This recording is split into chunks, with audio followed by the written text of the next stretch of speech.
स्वागत है एक बार फिर से एनसीईआरटी बायोलॉजी कक्षा 12 और हम लोग पढ़ रहे हैं यूनिट 1 जिसका थर्ड चैप्टर हमने शुरू कर दिया था। थर्ड चैप्टर का पहला वीडियो जो पिछला वीडियो था उसमें हमने मेल रिप्रोडक्टिव सिस्टम के बारे में हमने पढ़ा था। आज का हमारा टॉपिक है the female reproductive system. Male reproductive system की तुलना में फीमेल रिप्रोडक्टिव सिस्टम में ज़्यादा जटिलताएं हैं, कारण कि मानव में लैंगिक जनन की ज़्यादा महत्वपूर्ण और जटिल प्रक्रियाएं मादा जनन तंत्र से संबंधित ही हैं। चाहे वो ओव्यूलेशन हो, अंडोत्सर्ग इसी में होना है, निषेचन फर्टिलाइजेशन भी यही होना है, जो भ्रूण है उसका संपूर्ण विकास मादा प्राणी के शरीर के अंदर ही होना है। साथ ही शिशु जन्म और जन्म के बाद उस शिशु की देखभाल, ये समस्त क्रियाएं मादा जनन तंत्र से संबंधित हैं। इसलिए ये थोड़ी ज़्यादा कॉम्प्लिकेटेड है, ज़्यादा महत्वपूर्ण है और इसको हम लोग देखते हैं आज। ठीक है, तो मादा जनन तंत्र के अंतर्गत कौन कौन सी चीज़ें आएंगी। नर जनन तंत्र में हमने देखा कि प्रमुख नर जननांग था एक जोड़ी वृषण जो शरीर से बाहर उदर गुहा में थे, टेस्टिस था। यहाँ पे जो प्रमुख मादा जननांग है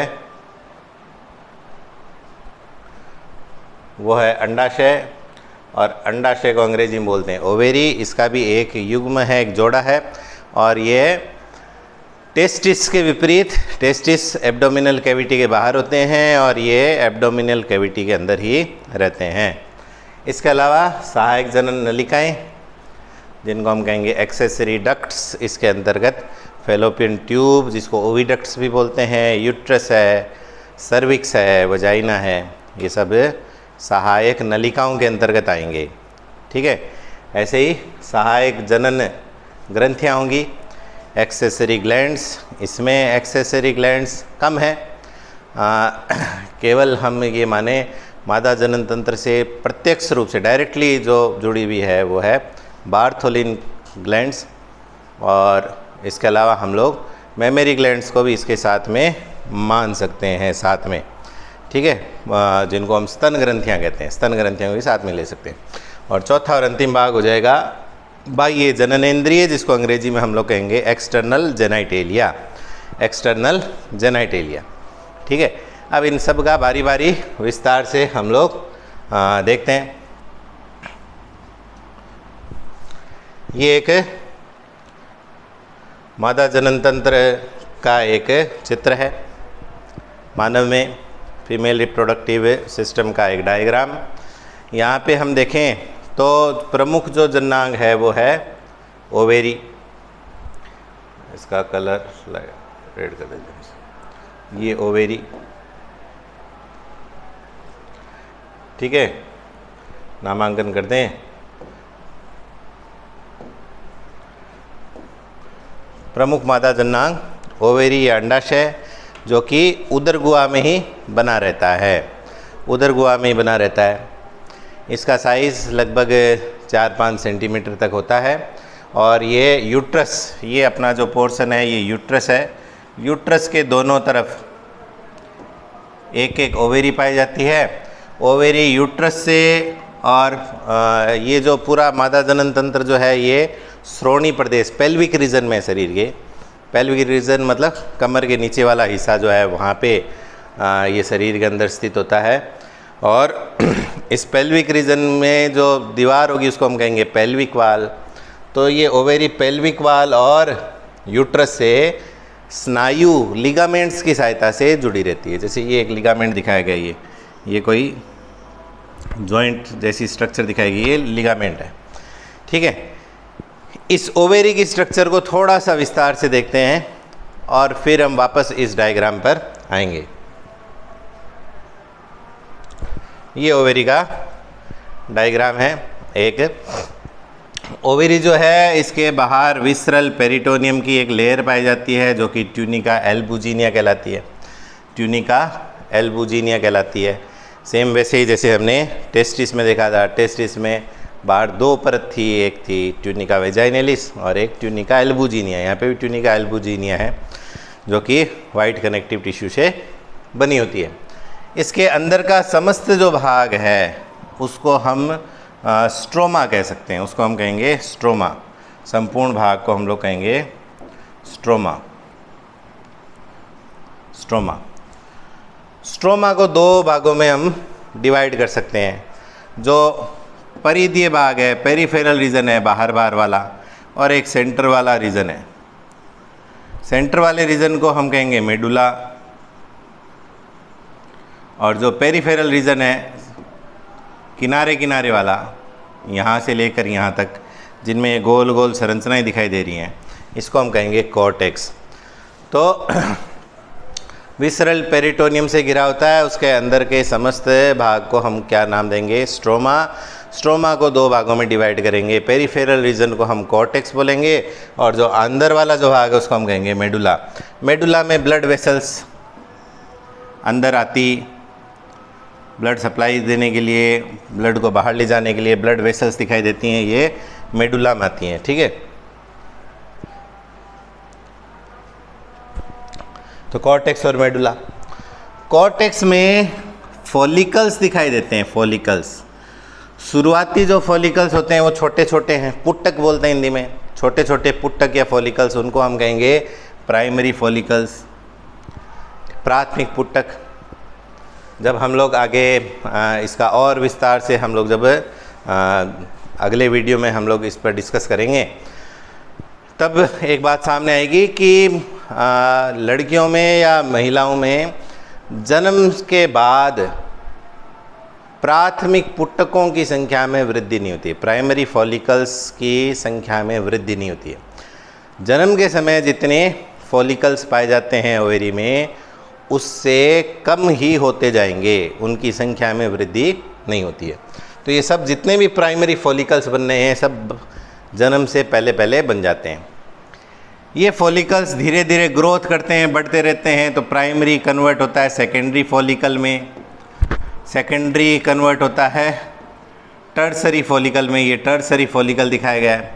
टर्सरी फॉलिकल की पहचान है कि उसमें तरल से भरी हुई एक कैविटी पाई जाती है जिसको एंट्रम बोलते हैं। प्राइमरी और सेकेंडरी फॉलिकल में एंट्रम नहीं पाया जाता है। टर्सरी फॉलिकल, ये पूरी संरचना फॉलिकल है। इसके अंदर एक लिक्विड से भरी हुई, फ्लूइड से भरी हुई एक कैविटी बन गई, उसको कैविटी का नाम क्या दिया है? एंट्रम। ठीक है, इन फॉलिकल्स के अंदर ये आपको देखेंगे, ये और एक ऐसा स्ट्रक्चर दिखाई दे रहा है डार्क कलर में, है ना। ये जो अंड जनन की विभिन्न प्रावस्थाओं में, oogenesis की विभिन्न स्टेजेस में ओवम का विकास दिख रहा है। ओवेरी का काम है ओवम बनाना, यानी अंडाणु बनाना। तो अंडाणु की विभिन्न प्रावस्थाएं इसके अंदर दिखती हैं, शुरुआती या और बढ़ती बढ़ती। तो प्राय जो टर्सरी और जो सबसे बड़ा जो फॉलिकल बनता है उसका नाम है Graafian follicle. Graafian follicle, Graafian follicle, इनके अंदर जो ओवम है वो अपनी सेकेंडरी oocyte की अवस्था में रहता है। सेकेंडरी oocyte, इसका हम डिटेल में हम लोग जब हम लोग oogenesis पढ़ेंगे तब आएगा। तो प्राइमरी फॉलिकल ही विकसित होकर सेकेंडरी फॉलिकल बनाते हैं, सेकेंडरी विकसित होकर टर्सरी बनाते हैं, तृतीयक, प्राथमिक से द्वितीयक, द्वितीयक से तृतीयक, तृतीयक से जो चतुर्थ बना है उसका नाम हो गया ग्रेफियन फॉलिकल। किसी साइंटिस्ट के सम्मान में नाम दिया गया है, ये सबसे बड़ा फॉलिकल। इनमें एक साइक्लिक चेंजेस होता है ओवेरी में, और जो यूट्रस है यानी पूरे फीमेल रिप्रोडक्टिव ऑर्गन में कुछ चक्रीय परिवर्तन दिखाई देता है। और ये चक्रीय परिवर्तन औसतन 1 महीने का होता है, 28-29 दिन एक आइडियल कंडीशन में। और उस पूरी दोनों को हम लोग साथ में, या जो रिप्रोडक्टिव साइकिल मिलता है फीमेल में, उसको हम मेंस्ट्रुअल साइकिल कहते हैं। उसमें ओवेरी में और यूट्रस में साइक्लिक चेंजेस होते हैं। तो ये ओवेरियन साइकिल, वो यूट्राइन साइकिल, दोनों को मिलाकर हम कंबाइंड में उसको हम मेंस्ट्रुअल साइकिल का ही हिस्सा है वो, ठीक है।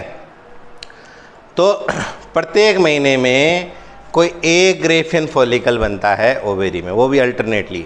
2 ओवेरीज है, एक ओवेरी में एक, अगले में दूसरा, ठीक है।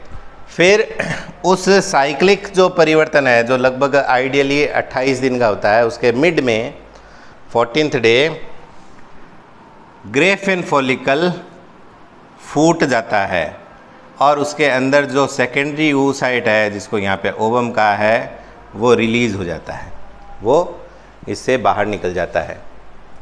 बाहर निकल के कहाँ जाएगा?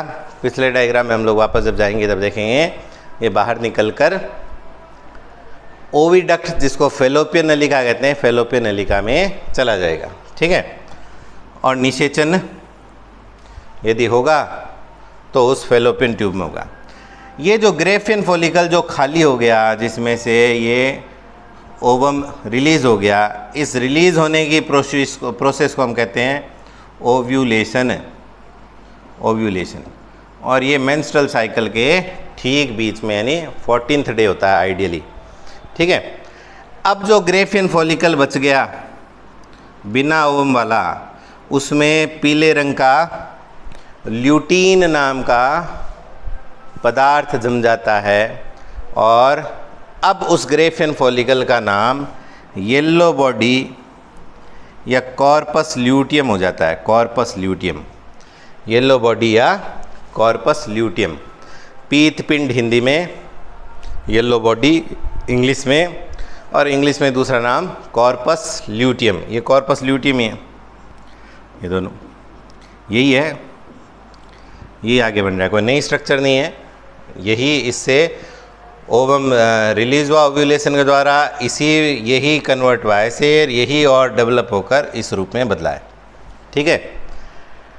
हम जानते हैं कि ओवेरी जो है वो फीमेल रिप्रोडक्टिव ऑर्गन है और ये फीमेल हॉर्मोन्स भी स्रावित करता है, सीक्रेट करता है। और जैसे हम लोग जानते हैं मेल रिप्रोडक्टिव हार्मोन तो एंड्रोजन है, वैसे ही फीमेल रिप्रोडक्टिव हार्मोन एस्ट्रोजन और प्रोजेस्टेरोन है। एस्ट्रोजन और प्रोजेस्टेरोन है।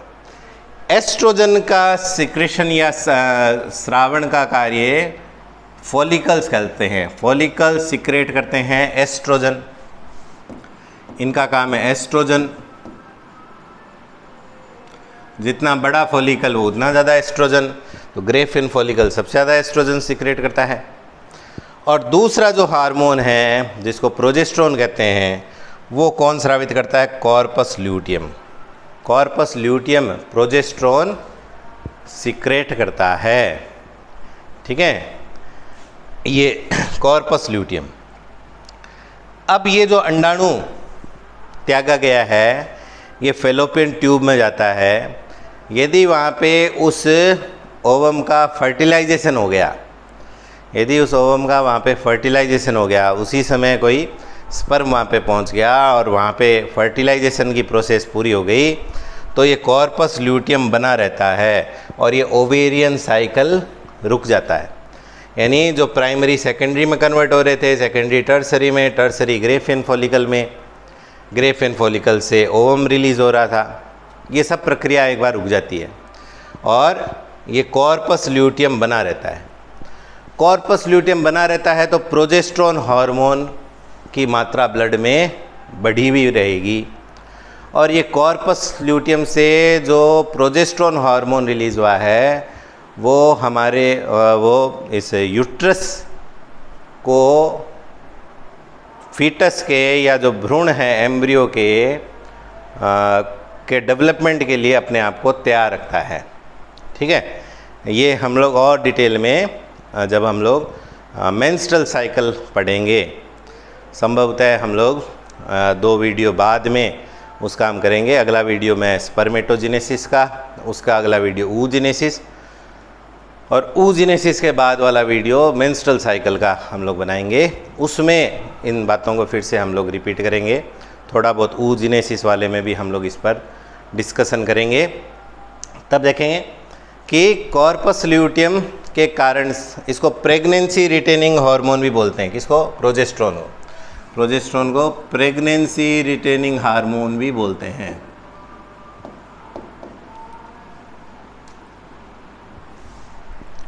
प्रोजेस्टेरोन,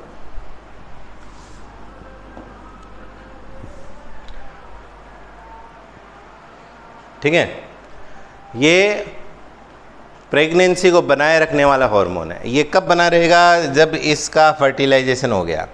यदि इसका फर्टिलाइजेशन नहीं हुआ, वहाँ पे फर्टिलाइजेशन नहीं हुआ तो कॉर्पस ल्यूटियम डीजनरेट हो जाता है, नष्ट हो जाता है और वाइट बॉडी में कन्वर्ट हो जाता है। वाइट बॉडी, इसको बोलते हैं येलो बॉडी, और ये जब नष्ट हो जाएगा तब बन जाएगा वाइट बॉडी, उसको बोलते हैं कॉर्पस एल्बिकेंस। Corpus albicans. तो ये पूरा साइक्लिक डेवलपमेंट होता है और ये स्वयं खुद हार्मोन रिलीज़ कर रहे हैं और इनका खुद पर असर होता है। हम लोगों ने 11th में, आप लोगों ने लास्ट चैप्टर हम लोगों ने पढ़ा था एंडोक्राइन ग्लैंड्स का, तो हमने देखा था हाइपोथैलेमिक हार्मोन्स होते हैं गोनेडोट्रोपिन्स, उन पर, उनके डायरेक्शन पर ये सब डेवलपमेंट होता है। ये स्टडी भी हम लोग आगे फिर से उसको रिपीट करेंगे, 11th में आपने उसको पढ़ रखा है वैसे, ठीक है। तो ये ओवेरी की स्ट्रक्चर हो गई। अब हम लोग वापस उस पुरानी स्लाइड में चलते हैं, पिछली वाली, जिसमें ये स्ट्रक्चर हमने पढ़ा था। ओवेरी, ये ओवेरी, इस ओवेरी का हमने डिटेल अभी देखा था। ओवेरी के ठीक बगल में जो पाइप लाइक स्ट्रक्चर है उसके लिए नाम है फैलोपियन ट्यूब। उसके लिए नाम है फैलोपियन ट्यूब।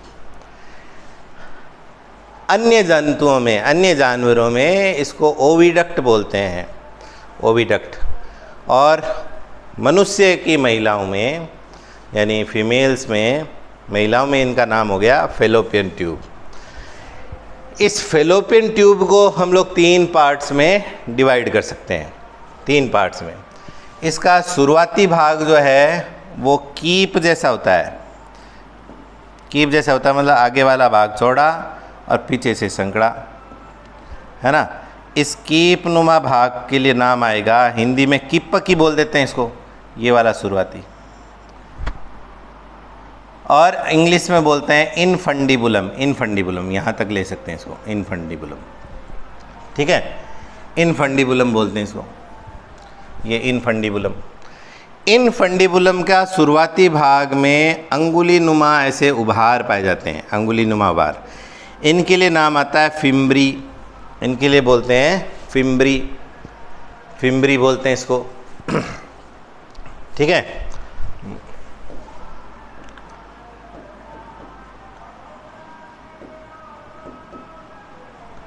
फिम्बरी, ये फिम्बरी ऐसे लगातार हिलती रहती हैं और इसका काम क्या है कि जो पास में जो ओवेरी, ओवेरी से जैसे ही ओव्यूलेशन होता है, अंडाणु त्यागा जाता है, उस अंडाणु को ग्रहण करके और उसको धकेलना किसके अंदर, इस फैलोपियन ट्यूब के अंदर, इसको धकेलना। इसकी पूरे अंदर की जो वाल है पूरी फैलोपियन ट्यूब की, उसमें सीलिएटेड एपिथेलियम की बनी होती है। सीलिएटेड एपिथेलियम यानी उसमें पक्षमापिकाएं पाई जाती हैं, सीलिया पाई जाती है। अब अंडाणु जो उसकी स्ट्रक्चर हम लोग देखेंगे, उसमें देखें अचल होता है, नॉन मोटाइल होता है, चलने के लिए उसमें कोई फ्लेजिला नहीं है, इसलिए उसको धक्का मार मार के आगे धकेलना पड़ता है। उसको धकेलने के लिए पूरी फैलोपियन ट्यूब अंदर से सीलिएटेड एपिथेलियम से कवरिंग लेती है, उसकी लाइनिंग, ठीक है। तो शुरुआती भाग इनफंडिबुलम, इनफंडिबुलम के ठीक बगल में फैलोपियन ट्यूब का चौड़ा भाग आता है, जिसको नाम दिया है एम्पुला, उसका नाम एम्पुला। फिर आप ध्यान दें तो ये फिर से थोड़ा सा संकड़ा हो गया, इधर जाके इसकी लुमेन पतली हो गई। ये बीच का रास्ता देखो आप, यहाँ पे देखें तो ये गैप कम है और जैसे जैसे इधर आगे बढ़ रहे हैं ये चौड़ा भाग है।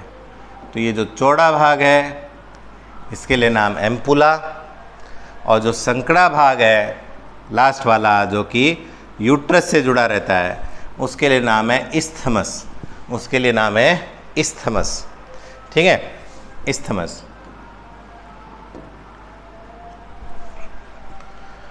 तो शुरुआती भाग इनफंडिबुलम या कीपक, ठीक है। फिर चौड़ा भाग कीपक या इनफंडिबुलम का में भी आगे फिंगर लाइक प्रोजेक्शंस पाए जाते हैं, जिसको हम बोलते हैं अंगुली नुमा प्रवर्ध पाए जाते हैं जो हिलते रहते हैं, उनको हम बोलते हैं फिम्बरी। फिर इनफंडिबुलम, फिम्बरी किसका पार्ट है? इनफंडिबुलम का। चौड़ा भाग एम्पुला, संकरा भाग इस्थमस, और ये तीनों ही किसके पार्ट हैं? ये तीनों ही फेलोपियन ट्यूब के ही 3 भाग हैं। फेलोपियन ट्यूब को ही हमने 3 पार्ट्स में डिवाइड किया है।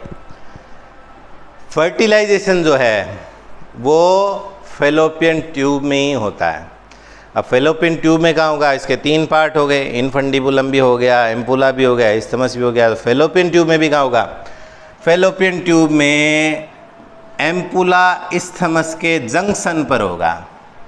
एम्पुला इस्थमस के जंक्शन पर ही फर्टिलाइजेशन होता है। ये फिक्स स्थान है जहाँ पे एम्पुला और इस्थमस आपस में जुड़ते हैं, वहीं पे क्या होगा? फर्टिलाइजेशन। मनुष्य में निषेचन या फर्टिलाइजेशन एक तुल्यकालिक क्रिया है, यानी दोनों एक साथ में, स्पर्म यहाँ से आएंगे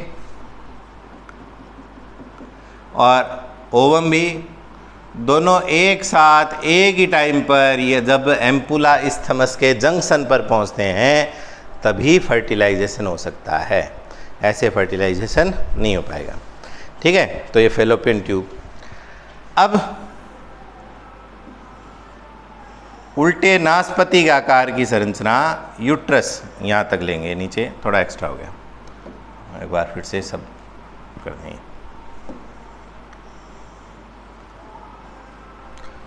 यूट्रस या हिंदी में कहें तो गर्भाशय, यूट्रस या गर्भाशय।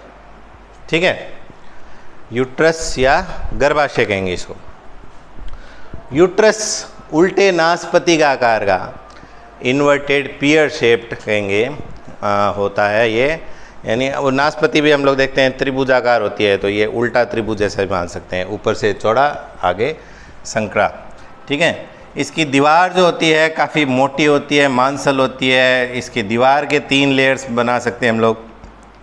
सबसे बाहर की लेयर पतली मेम्ब्रेनस होती है, झिल्लीनुमा, इसको बोलते हैं पेरीमेट्रियम।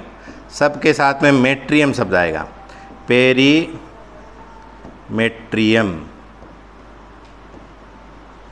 ठीक है, बीच की मोटी मांसल चिकनी पेशी वाली, स्मूथ मसल्स वाली लेयर, उसको हम कहेंगे मायोमेट्रियम।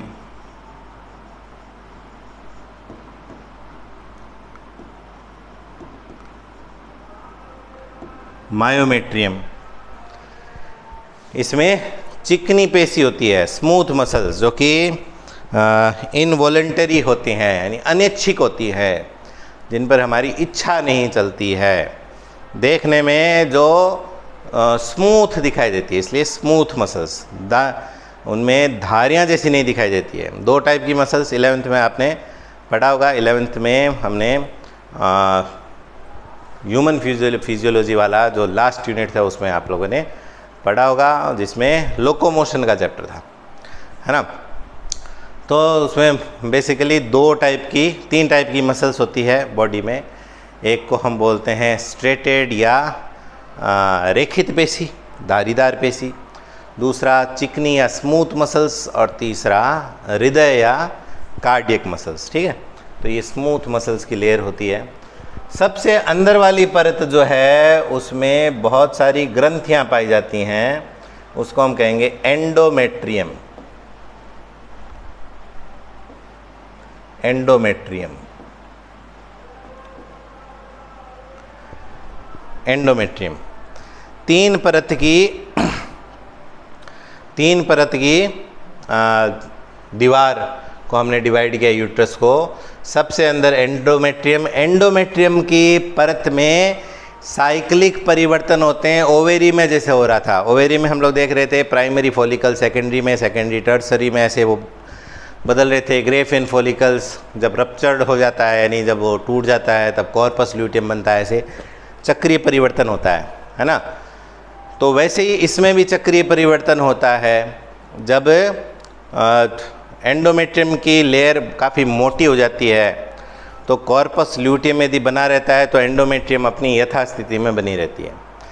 जब कॉर्पस ल्यूटियम नष्ट हो जाता है तब ये परत भी झड़ जाती है। हर महीने नई परत बनती है यदि फर्टिलाइजेशन नहीं होता। ओव्यूलेशन के बाद यदि फर्टिलाइजेशन नहीं होता है तो एंडोमेट्रियम की जो लेयर है वो टूट जाती है और फिर से नई लेयर बनती है। तो साइक्लिक परिवर्तन होता है, उसको हम यूट्राइन साइकिल के अंतर्गत मान सकते हैं, गर्भाशयी परिवर्तन में मान सकते हैं चक्रीय परिवर्तन। बीच वाली जो परत मायोमेट्रियम है ये चिकनी पेशियों से युक्त है और इसमें जब बच्चे का जन्म होने वाला होता है, जिसको हम प्रसव बोलते हैं, उस समय जो लेबर पेन होता है, प्रसव पीड़ा होती है, उस समय जो इसमें यूट्रस में संकुचन होता है तीव्र, वो संकुचन इसी मायोमेट्रियम लेयर में होती है और सबसे बाहर वाली पतली सुरक्षात्मक लेयर पेरीमेट्रियम है। ठीक है, ये यूट्रस एक संक्रीय नलिका के द्वारा वजाइना में खुलता है। इसे संरचना बोलते हैं सर्विक्स, और ये सर्विक्स की जो कैनाल है उसको हम कहेंगे सर्वाइकल कैनाल।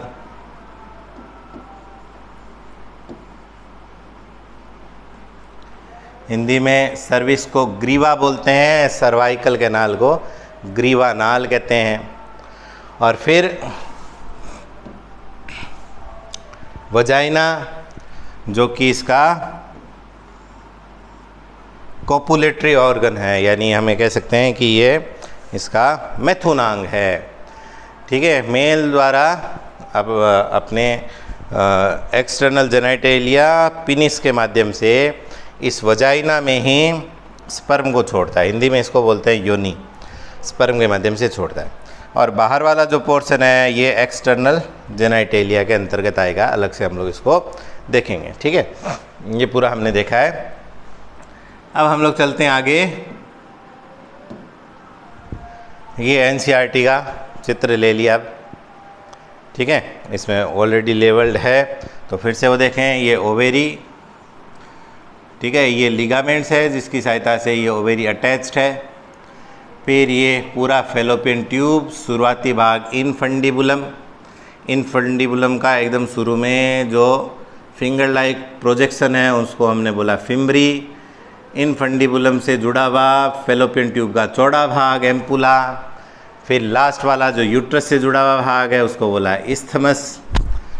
दोनों तरफ के फेलोपियन ट्यूब यूट्रस में खुलते हैं। ठीक है, यूट्रस में की दीवार 3 लेयर की बनी होती है। एंडोमेट्रियम सबसे अंदर, मायोमेट्रियम बीच वाली, पेरीमेट्रियम सबसे बाहर वाली। यूट्रस जुड़ा रहता है सर्विक्स से। सर्विक्स की जो नलिका है उसके लिए नाम है सर्वाइकल कैनाल, और ये सर्वाइकल कैनाल वजाइना में खुलता है। ठीक है, ये अब ये तो फ्रंट व्यू हमने देखा है। 2 डायग्राम हमने मेल रिप्रोडक्टिव में देखा था, एक तो फ्रंट व्यू, एक लेटरल व्यू।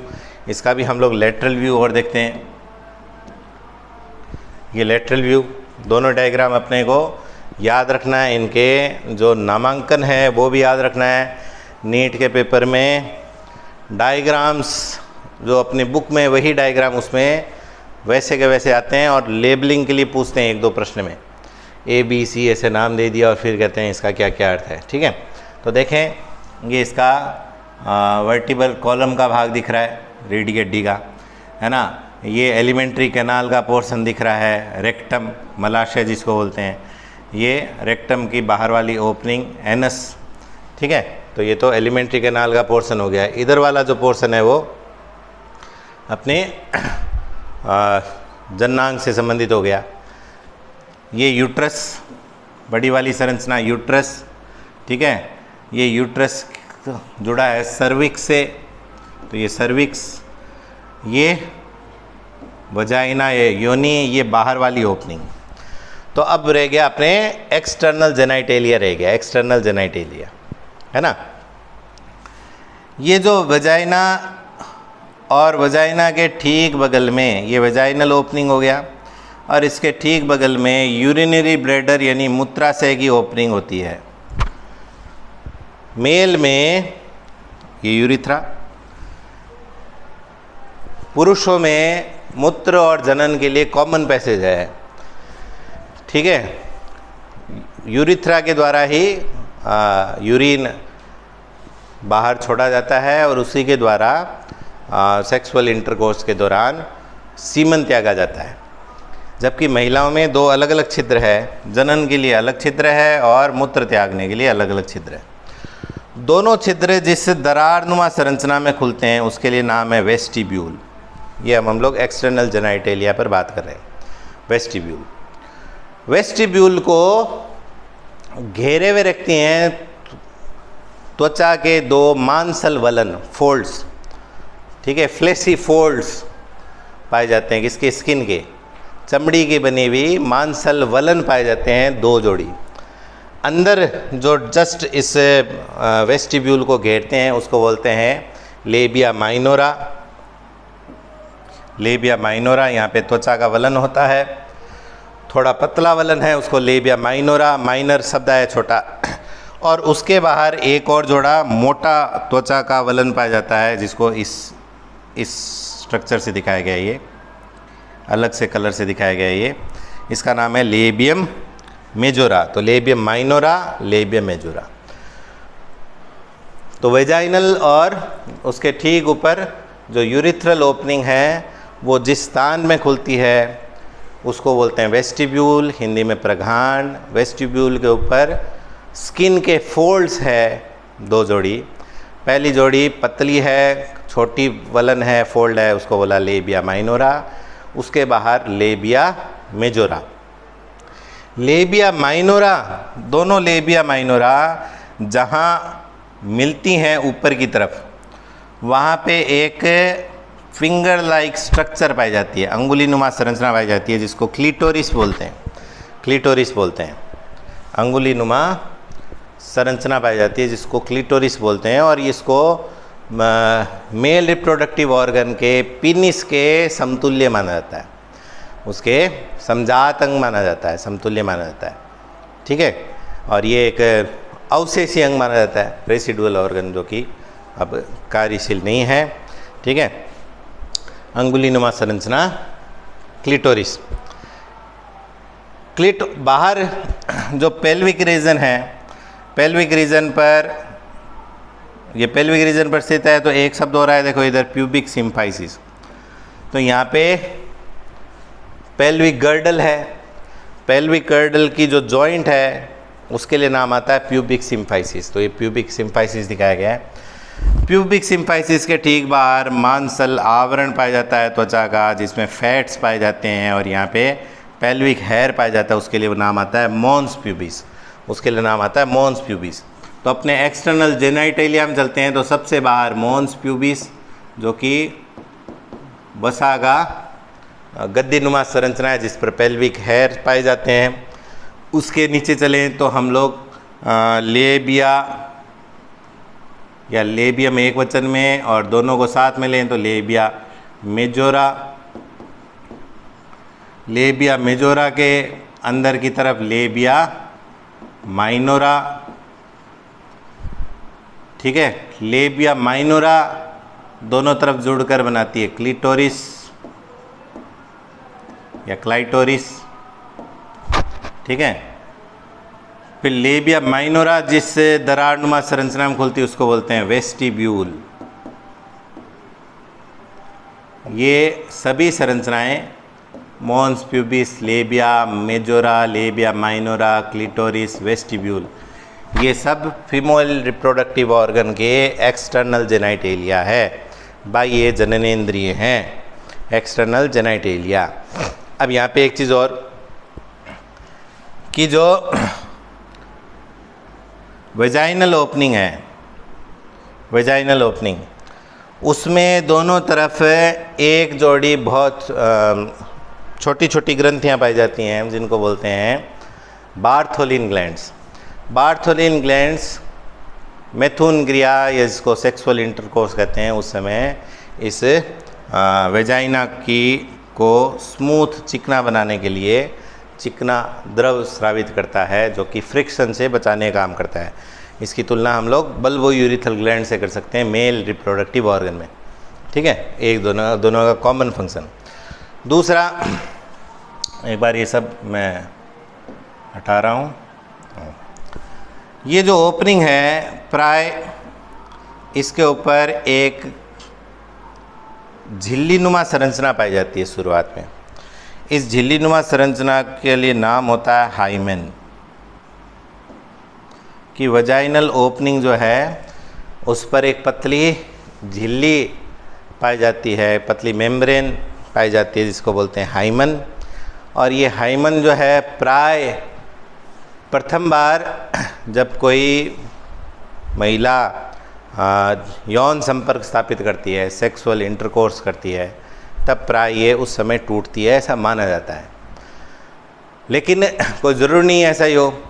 बहुत सारी महिलाओं में सेक्सुअल इंटरकोर्स होने के बावजूद हाइमन झिल्ली इंटैक्ट रहती है, और कई ऐसे भी हैं जिनमें बिना सेक्सुअल इंटरकोर्स के भी ये झिल्ली टूट सकती है। स्पोर्ट्स एक्टिविटी में, एक्सरसाइजेज में, घुड़सवारी में, साइकिल चलाने में, अन्य किसी प्रकार से चोट लगने से, गिरने से, तो उस कंडीशन में भी हाइमन जो है वो पहले ही नष्ट हो सकता है।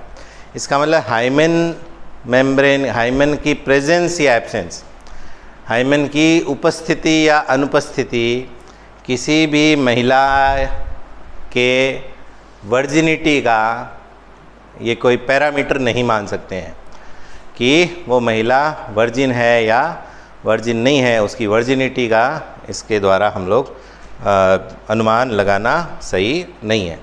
ठीक है, ये भी अपनी एनसीईआरटी के बुक में आपको वर्णन करके बताया गया, इसलिए इसका उल्लेख भी आपके साथ में किया है। ये पूरा फीमेल रिप्रोडक्टिव ऑर्गन और इसके साथ में इसी का एक भाग हम लोग मान सकते हैं जो कि कार्यशील स्तन ग्रंथि है। स्तन ग्रंथि के लिए अंग्रेजी में शब्द है मेमरी ग्लैंड्स। तो कार्यशील स्तन ग्रंथि, कार्यशील स्तन ग्रंथि यानी फंक्शनल मेमरी ग्लैंड्स सभी फीमेल मैमल्स की विशेषता है। तभी हम लोग मैमल मानते हैं। हमें मैमल्स में हम लोग क्लासीफाई क्यों किया गया है? क्योंकि हमारे शरीर पर स्तन ग्रंथियाँ पाई जाती है, इसीलिए हम स्तनधारी, हिंदी में स्तनधारी, अंग्रेजी में मैमल्स। मैमल्स मेमरी ग्लैंड्स है। ठीक है, जिनमें स्तन ग्रंथियाँ हैं वो सब के सब स्तनधारी या मैमल्स हैं।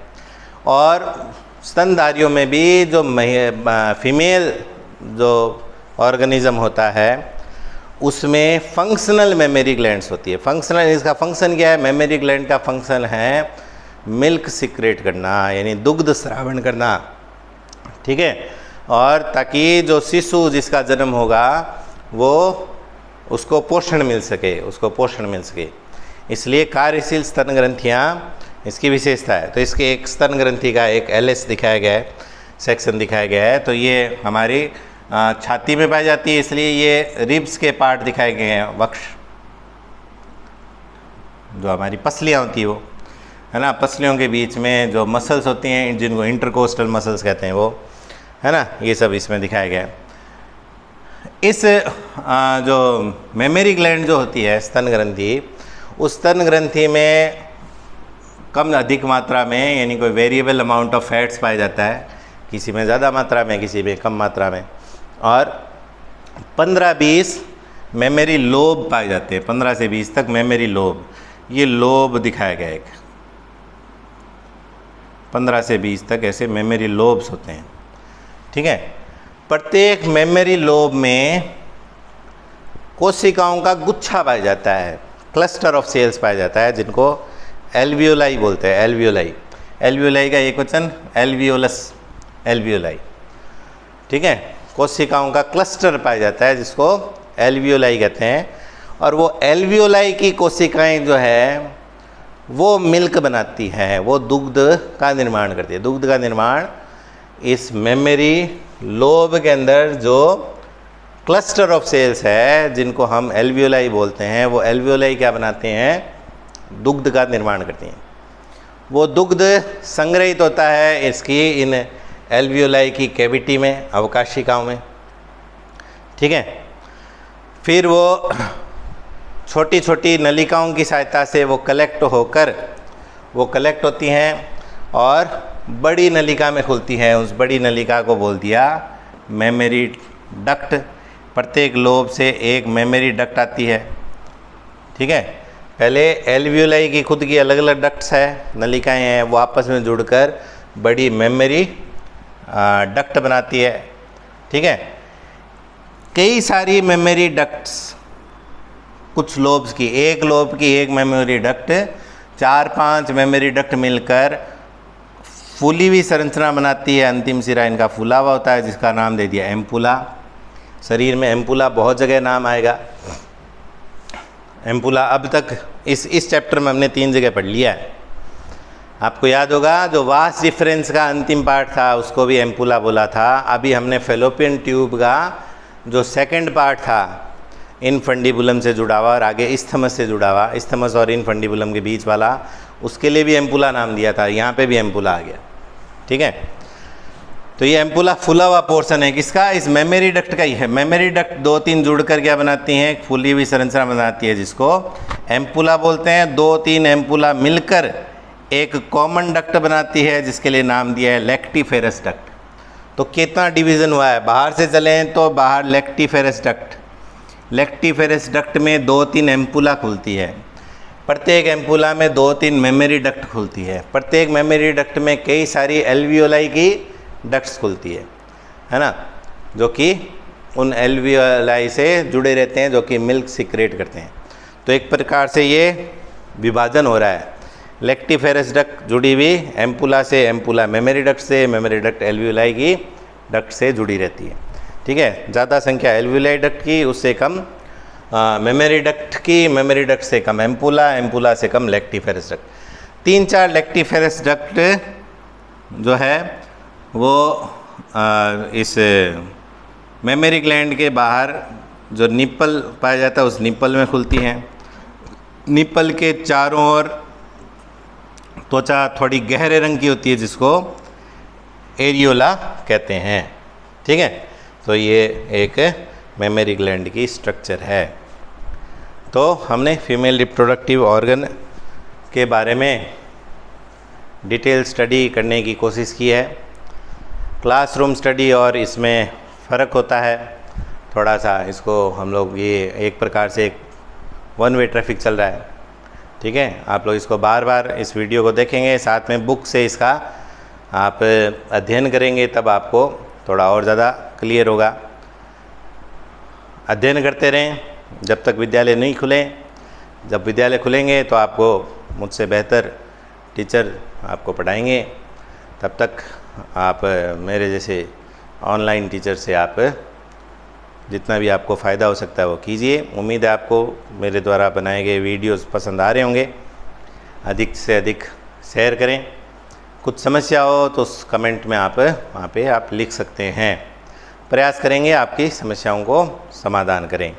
अगले वीडियो में हम लोग स्पर्मेटोजेनेसिस का अध्ययन करेंगे, जिसमें हम लोग देखेंगे किस प्रकार टेस्टिस में स्पर्म का निर्माण होता है। उसके बाद हम लोग oogenesis पढ़ेंगे, और जो आज हमने फीमेल रिप्रोडक्टिव स्ट्रक्चर में ओवरीज देखी है, ओवरीज के अंदर किस प्रकार ओवम का डेवलपमेंट होता है।